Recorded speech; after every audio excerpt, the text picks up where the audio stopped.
Gênesis 8,14. O costureiro do dilúvio. Olá, gente bizarrina, gente bíblica, gente piscina, gente que acredita que Noé levou até o mosquito da dengue para dentro da arca. Bem-vindos ao canal Bizarrices da Bíblia, o espaço onde a fé treme, a lógica chora e a Bíblia é lida como ela realmente é. Um tapete costurado de histórias, cada uma puxando um fio de outro autor.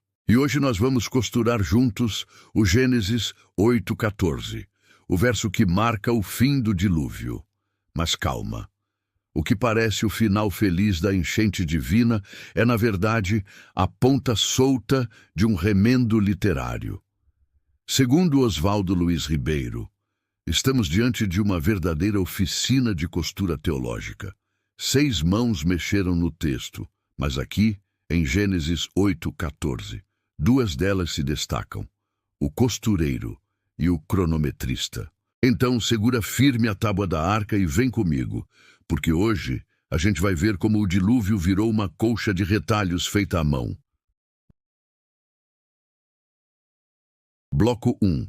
O fim do dilúvio, ou o fim da paciência do redator. E no mês segundo, aos 27 dias do mês, a terra estava seca. Simples, não? Mas se a Bíblia fosse simples, o canal não existia. Esse verso marca o ponto em que a narrativa do dilúvio chega ao fim. Só que Oswaldo aponta algo essencial. Há um redator ali, com régua, calendário e tesoura na mão, tentando costurar 2 relatos distintos, o de Elohim e o de Yahweh, num único texto coerente. O problema? Essas 2 histórias nunca foram pensadas para coexistir.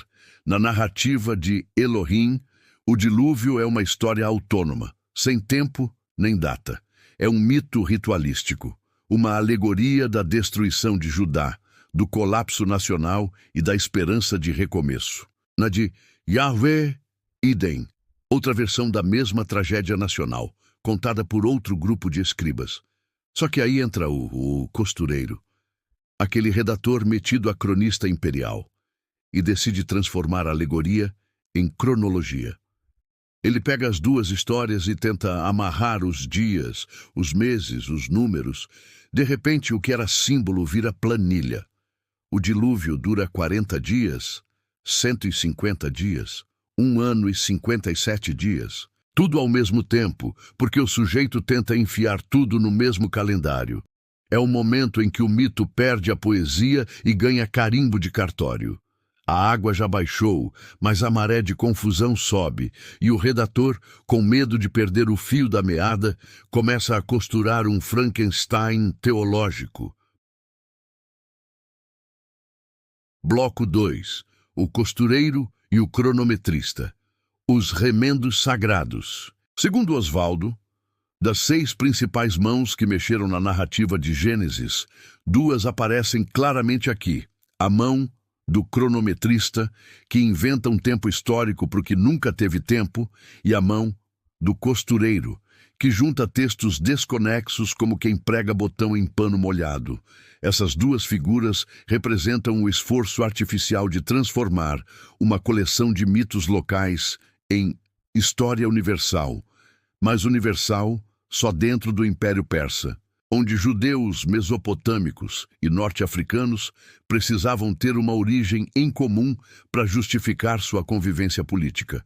Ou seja, o redator estava menos preocupado com Deus e mais com geopolítica teológica. Ele não escreve para contar o passado, ele escreve para legitimar o presente. E para isso, precisava montar uma genealogia que unisse tudo, de Adão a Noé, de Noé a Abraão, de Abraão a Davi, como se todo mundo fosse primo no mesmo império. Mas a colcha começou a desfiar logo no começo. O redator meteu um calendário onde não havia tempo, datas onde só existiam símbolos, e transformou 2 dilúvios alegóricos, ambos sobre Judá, em uma catástrofe mundial. A ironia? Nem ele acreditava num dilúvio global. Essa ideia só aparece muito depois, quando os cristãos, os mestres do exagero literário, resolveram que o planeta inteiro tinha sido afogado por Deus. E assim o texto que falava de um trauma político virou um filme de catástrofe cósmica. Bloco 3. O Frankenstein do Gênesis. Aqui, Oswaldo se diverte. Ele chama o redator de costureiro imperial. Um sujeito que pega mitos soltos, remenda genealogias e inventa um tempo linear para dar sentido à bagunça. Um verdadeiro contador de histórias, com pretensão de historiador. E o resultado? Uma narrativa que tenta explicar tudo, mas não convence ninguém. Porque o cronômetro do redator não bate com os eventos. Noé entra na arca antes da chuva. Sai depois de quanto tempo? Porque um capítulo fala em 40 dias e outro em 150. E de onde surgiram esses 27 dias do mês segundo? Tudo isso é a marca da colagem literária. O redator não só junta os textos, mas tenta justificá-los. Faz contas, cria datas, inventa uma cronologia de 1 ano e quase 2 meses. Tudo para parecer história, quando é puro artesanato teológico. É o momento em que o mito vira manual. E o leitor moderno, sem perceber o truque, lê como se fosse reportagem da Globo News celestial. Deus provoca enchente global. Noé sobrevive com família e zoológico particular. Mas o que Oswaldo denuncia é o anacronismo monstruoso dessa leitura. Nem o redator pensava num planeta Terra esférico, nem falava de humanidade inteira. Ele pensava no império, no mundo conhecido dele. A terra toda era o território do império. O mundo inteiro cabia entre o Nilo e o Eufrates. E o dilúvio universal era, na verdade, a metáfora da queda de Judá. Bloco 4. O ofício do exegeta ou o carpinteiro da leitura. Oswaldo termina com uma comparação genial. Entender a Bíblia é um ofício, tio. Assim como o carpinteiro lixa a madeira, o joalheiro depura o metal e o bombeiro hidráulico ajusta o cano certo, o exegeta tem que trabalhar com precisão, sem pressa e sem fé cega. Ler Gênesis 8:14. Sem ver o redator por trás, é como admirar um tapete sem perceber os remendos. Cada detalhe, cada número, cada data, tudo foi colocado ali para sustentar uma invenção posterior. A cronologia do dilúvio é a prova do zelo do costureiro, mas também da confusão que ele gerou. E a teologia moderna transformou essa confusão em dogma. Hoje, púlpitos, seminários e editoras ensinam o mito como se fosse geografia sagrada. O que Oswaldo chama de analfabetismo funcional teológico. Gente que lê sem entender, repete sem pensar e prega sem saber o que o texto realmente diz. No fim, a lição é clara. A Bíblia não é um livro de história. É uma costura de memórias, remendos e propaganda imperial, passada a limpo por redatores que queriam mais justificar o império do que glorificar o céu.